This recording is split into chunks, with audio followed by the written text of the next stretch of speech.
1939년 체코슬로바키아의 영토는 갈갈이 찢겨졌습니다. 뮌헨 협정 이후 주데틀란트 지역은 나치 독일에게 합병되고 어떤 지역은 폴란드, 어떤 지역은 헝가리의 손에 넘어가게 되었죠. 대통령 에드바르트 베네시 정부는 영국 런던에서 망명 정부를 수립합니다.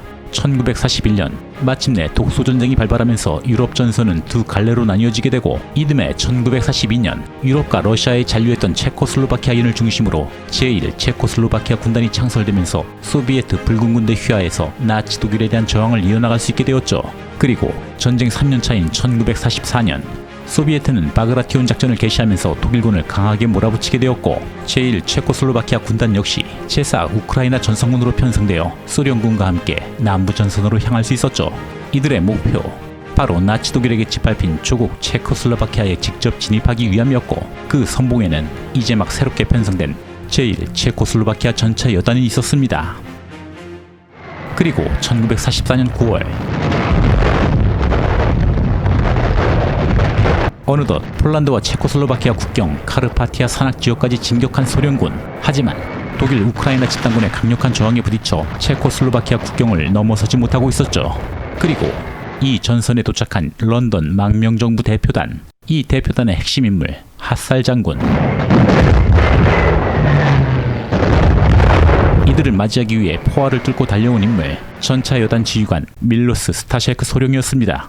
Pane generále, velitel první samostatné československé tankové brigády major Stašek. 망명 정부의 지원을 받을 수 있을까 기대했던 스타셰크 소령. Jsme už dlouho v boji. Naši lidé dělají, co mohou, ale... Hlouposti. Copak jsem tu proto, abych vám schánil tanky? 무엇 때문인지 대표단의 반응은 차갑기만 합니다. Snad byste nám přece jen mohl pomoci. My chceme bojovat. To chceme všichni. 이 대표단의 방문 목적은 다른 이유에서였습니다. 이제 곧 있을 체코슬로바키아 영토 진입, 바로 이 소비에트 붉은 군대가 주력을 맡게 될 것을 우려했던 망명 정부는 동부전선의 상황을 파악하기 위함이었죠. 그리고 대표단에게 실망한 스타셰크 소령 앞에 나타난 한 소련군 장교.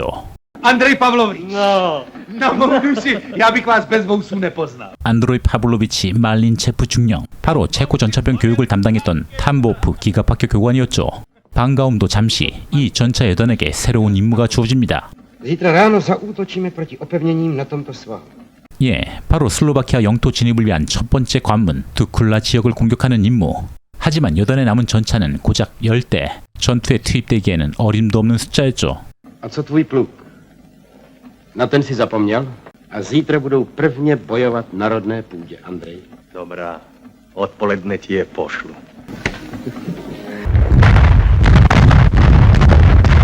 (1944년 9월 8일) 체코슬로바키아 본토 진입을 위한 첫 번째 공격이 시작되었습니다. 이른바 두쿨라 고개 전투. 소련군과 체코군 총 40여만 명, 무려 1000대의 전차가 동원된 대규모 공세였죠. 두쿨라 고개를 방어하던 독일군 병력수는 10만, 소련군은 많은 병력에도 불구하고 독일군의 강한 저항이 부딪힐 수밖에 없었습니다. Josef Vasiljeviči, co je? Tak usnujte vaši dělostřelci. Jdeme ze všech hlavních soudruhů generále. 별다른 성과 없이 희생만 늘어나는 전선. 독일군의 방어선은 난공불락인 듯 보였죠. Soudruhu generále, tanky!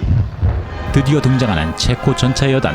말린체프 중령의 전차를 지원받은 여단은 두쿨라 요새를 향해 돌격합니다.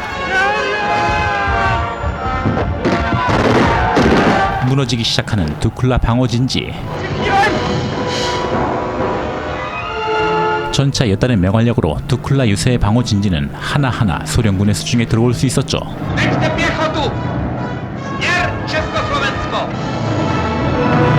마침내 국경지대에서 철수하는 독일군.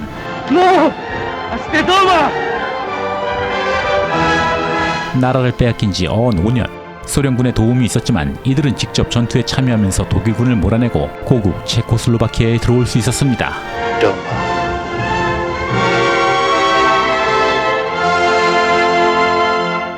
그리고 망명정부 대표단에게도 영토 진입 소식이 들려옵니다. Průlom byl proveden na celé frontě. Sovětské jednotky spolu s naším sborem bojují v operační hloubce nepřátelské obrany. 기쁜 반면에 무언가 반갑지만은 않은 분위기. 대표단은 즉시 전선 현지를 시찰하면서 일선 병사들의 분위기를 파악해야만 했죠. Hovorí sa, že po vojne bude u nás všetko štátne. Viete, od 10. roku som drhol nad cudzom. No nebyl som predsa fašistov preto, aby ma statkár až do smrti zdieral. 역시나 그동안 소련군과 함께 싸워온 병사들은 이미 공산주의 사상에 잠식되어 있었죠. U nás doma roste vliv komunistů den ode dne. Naše jednotky se bolševizují, ale půjde-li to takhle dál. Víte, já bych moc nerad utíkal znovu do emigrace. 하지만 지금 상황에 누구를 탓해야 할까요? 체코를 독일에게 헌납한 건 서구권이었고 현재 이들에게 직접적인 도움을 주고 있는 건 어쨌거나 소비에트였으니 게다가 전차 여단 병사들에게는 새로운 희망이 싹트고 있었죠. O měsíc budeme mož být v Kežmarku. Poslyš nás, až budeme v Kežmarku. Celou brigádu pozvem. 아, 저런 대사는 함부로 치는 게 아닌데 말이죠. 두쿨라 전투는 성공적이었지만 그만큼 피해도 상당했습니다. 독일군이 6만여 사상자를 낸 반면 소련군은 무려 13만여 명의 사상자를 내야 했죠. 더군다나 이 전투로 슬로바키아 민족 봉기를 기대했건만 전투가 너무 지지부진했던 탓에 그 사이에 봉기는 모두 진압되고 말았습니다. 게다가 상당수의 전차를 잃어야만 했던 체코 전차여단, 소련군도 피해가 막심한 상황에 더 이상 신세지기도 민망했고 이들에게 절실히 필요했던 건 임시정부의 지원이었습니다. Nedám ani člověka. Musíme doplnit stavy, jinak se dostaneme do strašné situace. Přijít se s vámi nebudu. To je rozhodnutí vlády. 결국 임시정부에게도 지원을 거부당하는 전차여단. Jestli mi sem ještě jednou vpustíte delegaci od útvaru, tak s vámi vyrazím dveře. 예, 자국군 지휘관들을 부대첩하는 임시정부. 이들은 체코슬로바키아가 소비에트에게 해방되는 것을 우려하고 있었죠. 그건 바로 민주국가 체코슬로바키아 공화국의 공산화를 의미하는 것이었습니다. Včera přišel z Londýna telegram. Tanková brigáda a dělostřelecký pluk mají být zrušeny. 당연히 전차여단 내부에서도 혼란이 일어날 수밖에 없었죠. 자국 임시정부의 지원조차 거부당한 마당에 자력으로 영토에 진입하겠다는 희망이 사라져가고 있었습니다. Řekněte, co s námi bude? Co pak já vím?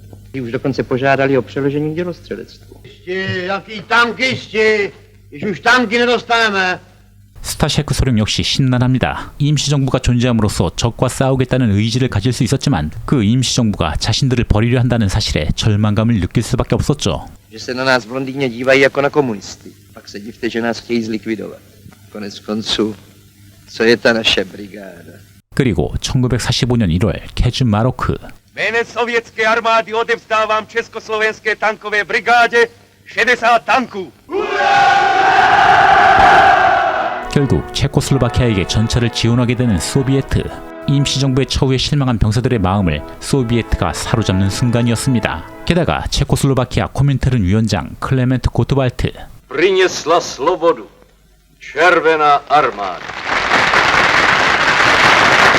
Konfiškáciou pôdy nepriateľov a zradcov a jej odovzdaním do rúk slovenského dedinského ľudu. Všetko na podporu Červenej armády osloboditeľov. 붉은 군대와 체코 군단을 연결시켜 주었던 이 인물의 일장 연설로 인해 종전 후 체코슬로바키아의 운명은 이미 정해진 것이나 다름없었습니다. 그리고 1945년 4월 오스트라바. 소련 제4 우크라이나 전선군은 베를린 최후 공세의 교두보 확보를 위해 이 오스트라바 공세를 선택하게 되었죠. 그 공세의 중심은 체코슬로바키아 전차 여단이 맡게 되었습니다. Je to vaše město. Hleďte, ať jste tam první. Budeme. 당시 급속도로 전력이 악화된 독일 중부 집단군은 도시를 모두 파괴하고 철수할 계획을 갖고 있었죠.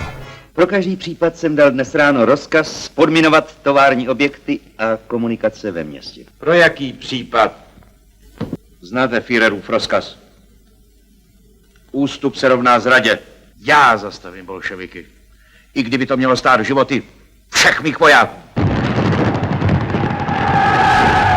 드디어 시작된 오스트라바 공세.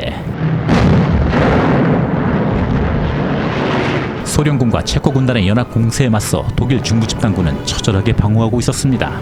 독일 전차 역시 마지막 발악이라도 하듯 전차여단의 진격을 저지하고 있었지만 물량 공세에는 방법이 없었죠. Zastřelím vás vlastní rukou jako psa!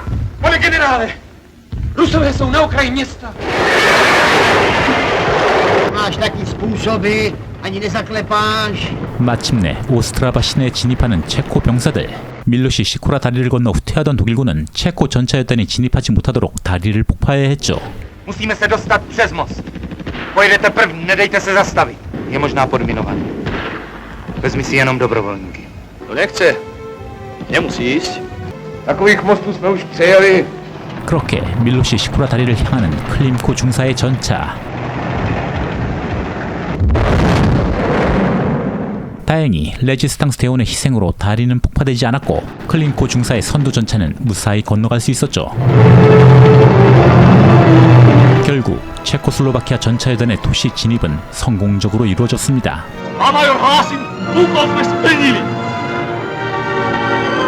독일에게 강탈당한 지 6년, 소비에트의 지원이 있었지만 자신들의 손으로 직접 도시를 점령한 체코슬로바키아 병사들. 물론 이 전투에서도 소련군의 인명피해는 10만여 명, 뭐만 했다 하면 기본이 10만여 명. 보셨다시피 마치 전쟁 기록 필름처럼 보이는 이 영화는 종전 후 소비에트와 동구권 국가들 사이에서 흔하게 만들어졌던 체제 선전 영화 중 하나입니다. 그게 사실인지 여부는 확인할 수 없지만 자국 임시정부의 지원을 받지 못한 체코슬로바키아 군이 자신들 도움 덕분에 영토에 진입할 수 있었다는 그 제작 의도가 훤히 들여다보이는 영화이기도 합니다. 게다가 당시 선전 영화가 늘 그렇듯 별 내용도 없는 주제에 물량은 아낌없이 투입하면서 마치 전쟁 상황을 담담하게 그대로 재현한 듯한 스펙타클한 연출도 보여줍니다.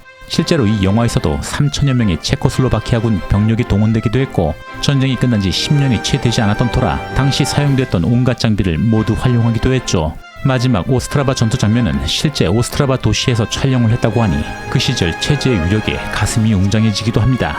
영화는 정말 답답합니다. 중간중간 러브라인을 만들려고 애쓰는 것 같긴 한데 누군가 총뿌리를 대고 강제로 러브라인을 만드는 기분이 들기도 하고 배우들의 모든 연기가 사회주의 체제에서만 범직한 과장되고 억지스러운 모습을 보여주고 있죠.